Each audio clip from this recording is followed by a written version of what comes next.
যারা তোমরা হেফজ কমপ্লিট করেছো, হাফাজাতুল কোরআন, তোমাদেরকে উদ্দেশ্য করে আল্লাহ রাসূল সাল্লাল্লাহু আলাইহি ওয়া আলিহি ওয়াসাল্লাম বলেন যে তাআহাদুল কোরআন, তোমরা ডেইলি বেসিসে কোরআনকে কি করো? রিভাইজ করো, রিভিশন দাও, মুরাজা করো, এটাকে সম্মান করো।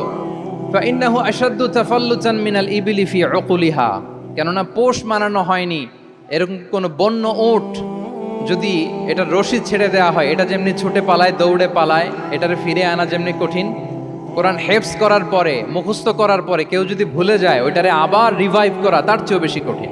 তো এই জন্য ডেইলি বেসিসে রিভাইজ করতে হবে। এবং আল্লাহ রাসূল সাল্লাল্লাহু আলাইহি ওয়া আলিহি ওয়াসাল্লাম তিনিও যাতে ভুলে না যান, বারবার কোরআন পড়তেন, বারবার রিভাইজ করতেন। রাসূল সাল্লাল্লাহু আলাইহি ওয়াসাল্লামের কষ্ট হয়ে যেত, ফলে আল্লাহ তাআলা বলেছেন লা তুহাররিক বিহি লিসানাকা লিতা'জালা বিহি ইন্না আলাইনা জামাআহু ওয়া কুরআনা ফাইদা ক্বরানাহু ফাত্তাবি' কুরআনা।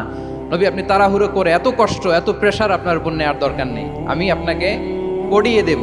জিবরিল যখন পড়ে শুধু ফলো করেন, সেটা একবার পড়ে নিন, মুখস্থ আমি আল্লাহ করে দেব। সানুকরিউকা ফালা তানসা, আপনি আর ভুলবেন না। এরপরে আল্লাহ রাসূল সাল্লাল্লাহু আলাইহি ওয়া আলিহি ওয়াসাল্লাম রেগুলার বেসিসে কোরআন পড়তেন, সাহাবাদেরকে কোরআন শোনাতেন, আবার সাহাবাদের কাছ থেকে কোরআন শুনতেন।